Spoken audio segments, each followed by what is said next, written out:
নমস্কার, আমি পাপিয়া ঘোষাল।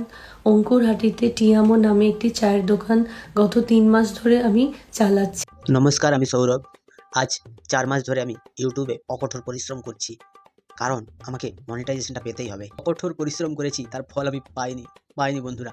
এই সমাজ আমাকে পেতে দেয়নি, সমাজ আমার কুড়ে কুড়ে খাচ্ছে। সকালবেলা কি উল্টো পাল্টা বলছো?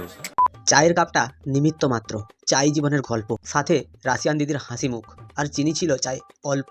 ১ কাপ চা যদি পেতাম এই দিদির হাত থেকে, ধন্য হয়ে মরতাম আমি, চলে যেতাম হাসতে হাসতে এই পৃথিবী থেকে। পারলো যতটা ঠান্ডা, দিদির চা আর দিদি ছিল অনেক গরম। পাড়ার ছেলেরা ছিল মস্ত লাজুক, যেতে তাদের লাগতো খুবই সরম। তো হাই বাঙালি, হ্যালো বাঙালি, নমস্কার বাঙালি, কেমন আছো তোমরা সবাই? আশা করি অনেক অনেক ভালো আছো। তো আজকে রাশিয়ান দিদির দুধের চা খেতে আমরা সবাই চলে এলাম। তো চলো আর বেশি না বকে চাটা বসানো যাক। আজ আমরা হাওড়ায় চলে এসেছি স্পেশাল ভাইরাল রাশিয়াল দিদির দুধের চা খেতে। ভাই, জীবনে যদি ফুড ব্লগার হতে চাও তো এর মতো ফুড ব্লগার হও। তো এর ঘরে মা বোন কেউ নেই ভাই, এর কথা বলার স্টাইলটাই অন্যরকম। আজকে আমরা চলে এসেছি রাশিয়ান দিদির দুধের চা খেতে। তো এই কথাটা কোনো ভদ্র মানসিকতার মানুষ কি বলে? ছ্যাঁচড়া ফুড ব্লগার, জানো তো? এ হচ্ছে ছ্যাঁচড়া বাপের ছ্যাঁচড়া ছেলে, তাই এর পেছন পাকাটা প্রচুর পরিমাণে আছে। চা খাচ্ছে রাশিয়ান দিদির দুধের চা, তো আমরাও আজকে খাবো। আরে ভাই, ৬,০০০ টাকা দিয়ে রাশিয়ান দুধ কেন খাবে? ২০ টাকায় তো রাশিয়ান দুধের চা পাওয়া যাচ্ছে। ওই চা খেয়ে রাশিয়ার যেসব হাব সেগুলো মেটানো যাক।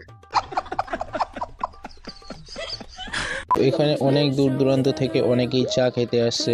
ভাই, একটা কথা জেনে রাখ, দূর দূরান্ত থেকে মানুষ তখনই আসে যখন সেই জিনিসটার ভেতরে অন্য কিছু জিনিস সে পায়। তো দেখ, তুই গেছিস রাশিয়ান দিদির দুধের চা খেতে, তুই কিন্তু গরুর দুধ বা প্যাকেট দুধের চা খেতে যাসনি, তুই গেছিস সলিড দুধের চা খেতে। খেয়ে নে।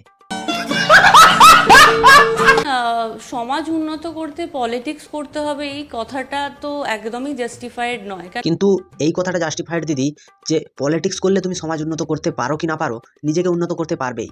কারণ এই পৃথিবী তোমাকে ঠিকভাবে বাঁচতে দেবে না। এখন সব মানুষের মধ্যেই পলিটিক্স ঢুকে গেছে, আর এমনভাবে ঢুকেছে যে তার পেছন দিয়ে কোনো মতে বেরোচ্ছে না। হয় অ্যাসিডিটি হচ্ছে, নয় বদহজম হচ্ছে, নাহলে গাত্র জ্বালা হচ্ছে। তো সবে স্বপ্ন দেখা শুরু করেছিলাম, তার আগে একটা ক্যারেক্টার ইস্যু দেখিয়ে জিনিসটাকে বন্ধ করে দেওয়া হলো, যেখানে কোনো প্রুফ নেই যে ওখানে কোনো অশ্লীল কাজ হয়েছে। একটা মানুষ যখন অল্প সময়ের মধ্যে একটু বেশি ভাইরাল হয়ে যায় না, তখন সেই মানুষটাকে নিয়ে প্রচুর পরিমাণে কন্ট্রোভার্সি চলে। সেখানটায় আসে কিছু বজ্জাত অজাত বাস্টার্ড ফুড ব্লগাররা, তারা এসে সেখানে ভিড় করার পরে সেখানটায় এমনভাবে একটা ক্রাউড তৈরি করে, ঝামেলা তৈরি করে, যে সেই দোকানটা অল্প দিনের মধ্যেই প্রশাসন থেকে বন্ধ হয়ে যায়। বাই দ্য ওয়ে, তুমি যখন দোকান করেছিলে তখন কি প্রশাসনের সাথে কোনো কথা বলোনি? তখন ক্লাবের কাছে গিয়ে তাদের সাথে কথা বলে, তাদের সমস্ত রুল রেগুলেশন ফলো করে এবং তাদের প্রত্যেকটা মানুষের সহমতে আমি ওই ফুটের ওপরে দোকানটি খুলি। দিদি, তুমি কি ক্লাবের লোকেদেরকে একটা টাকাও দাওনি? নাকি ওদের সাথে খারাপ ব্যবহার করেছো? নাকি ওদেরকে দাওনি? টাকা চার্জ করেছো তুমি? তারা আমার থেকে ভাড়া যা অ্যামাউন্ট চেয়েছেন আমি সেটা দিই। शाबाश बेटा, बहुत बढ़िया। একটা মেয়ে হয়ে আমি যখন রাত্রিবেলা বাড়ি ফিরি নিজের প্রাণের ঝুঁকি নিয়ে, শুধুমাত্র নিজের স্বপ্ন পূরণ করার জন্য। তোমার এই কথাটার সাথে না আমাদের দিদি নাম্বার 1-এর খুব মিল আছে।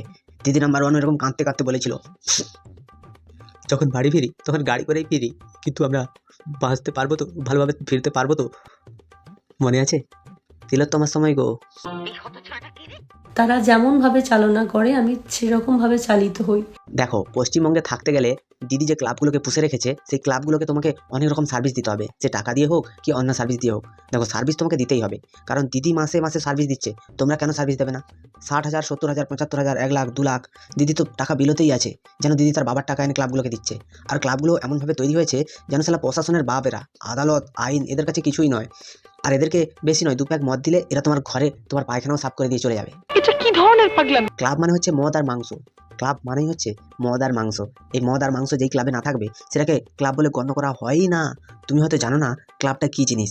ক্লাবটা এমন একটা জিনিস যেখানটায় দিদি তার ভোটের প্রচারের জন্য ছেলে মেয়েদেরকে অনেক রকম নেশায় জর্জরিত করে ফেলে। নিঃসন্দেহে তুই ঠিক কথা বলেছিস। এই যে গ্রামবাসী, এই গ্রামবাসীদের সাথে গিয়ে তুমি কি কথা বলোনি? আর গ্রামবাসীরা কি করতে চাইছে? তুমি যখন একটু উপরের দিকে উঠতে থাকবে তখন তোমার পেছনে পা ধরে টানার জন্য অনেক রকম লোক থাকবে। তো তখন তোমাকে কি করতে হবে? সেই লোকের মুখে, সে যখন তোমার পাটা ধরছে তার মুখে পেশাব করে দাও, দেখবে ও নিজেই তোমার পা ছেড়ে চলে যাবে। আমার দোকানকে বলা হচ্ছে এই দোকানটি অনির্দিষ্টকালের জন্য, ব্র্যাকেটে লিখছেন আবার চিরকালের জন্য বন্ধ করা হচ্ছে, এবং কারা করছেন না? প্রশস্ত গ্রামবাসী। দিদি, প্রথম ভুল হচ্ছে কি, যে গ্রামটা আগে তোমাকে দেখতে হতো যে সেই গ্রামটা চালনা কে করে, পুলিশ প্রশাসন কি একটা রাজনৈতিক দল কি আমাদের গভর্নমেন্ট, সেটা আগে তোমাকে দেখতে হতো। তুমি গেছো ক্লাব পরিচালিত একটা জায়গায়, তো সেখানটায় তো এরকম হবে, দিনের বেলা ভালো ছিল বলেছে হ্যাঁ দোকান করে নে, রাত্রিবেলা মদ খাওয়ার পরে একটা পোস্টার লাগিয়ে দিয়েছে। কি করবে বলো, আজকালকার যা পরিস্থিতি দাঁড়িয়ে গেছে, সেখানটায় গিয়ে দিদি বা তার যে দলের যে পুলিশ প্রশাসন সব এই ক্লাবগুলোর কাছে বিক্রি হয়ে গেছে।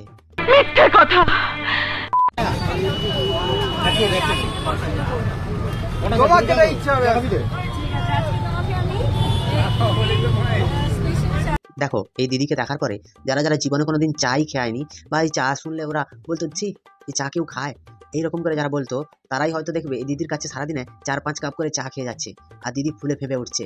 তখনই গ্রামবাসীদের অনেক হিংসে হয়। তো হিংসে হওয়ার কারণে গ্রামবাসীরা দিদিকে বলে যে তুমি তোমার দোকান বন্ধ করে দাও।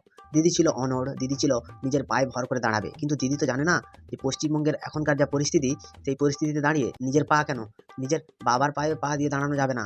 কারণ দিনের বেলা একরকম, রাতের বেলা একরকম। তৃণমূলের নেতারা হচ্ছে দিনের বেলায় হরির নাম সংকীর্তন করে আর রাত্রি হলেই মদ আর মাংস খেয়ে উদ্দাম নৃত্য করে। তো বন্ধুরা, আমার সব থেকে ভাবতে খারাপ লাগে এই জিনিসটা যে এই দিদিটাকে নিয়ে কেউ আজ পর্যন্ত ভিডিও বানালো না। আর যাদের ভিডিও বানানোর কথা, সে যে আমেরিকান দাদার বিরিয়ানি দোকানে যেসব ফুড ব্লগাররা যায়, তাদের এই সব ভিডিও নিয়ে একটু প্রতিবাদ করার কথা ছিল, কিন্তু তারা কোথায়? কেউ তো আসছে না। বস্তির ছেলে পচা খাঁচা কেউ নেই, কে প্রতিবাদ করবে? কে স্টেশনে চুমু খাচ্ছে, সেই সব নিয়ে এখন ভিডিও চলছে। ভাই, একটা যে সাধারণ নিরীহ মেয়ে, সে যে একটা ব্যবসা করতে এসেছিল, সে তার দেহ ব্যবসা করতে আসেনি, সে তার নিজের পায়ে দাঁড়াতে এসেছিল। আজ পর্যন্ত কেউ এতটা মানসিক জোর নিয়ে আজ পর্যন্ত কেউ দাঁড়াতে আসেনি এইভাবে। তো দিদিটাকে স্যালুট জানাই। বন্ধুরা, এই ভিডিওটা তোমাদের কেমন লাগলো? যদি ভিডিওটা ভালো লাগে তাহলে লাইক, কমেন্ট, শেয়ার এবং সাবস্ক্রাইব করে দিও। পাশে থাকা বেল আইকনটা প্রেস করতে একদম ভুলবে না। সবাই ভালো থেকো, সুস্থ থেকো এবং সাবধানে থেকো, আর ক্লাব থেকে দূরে থেকো।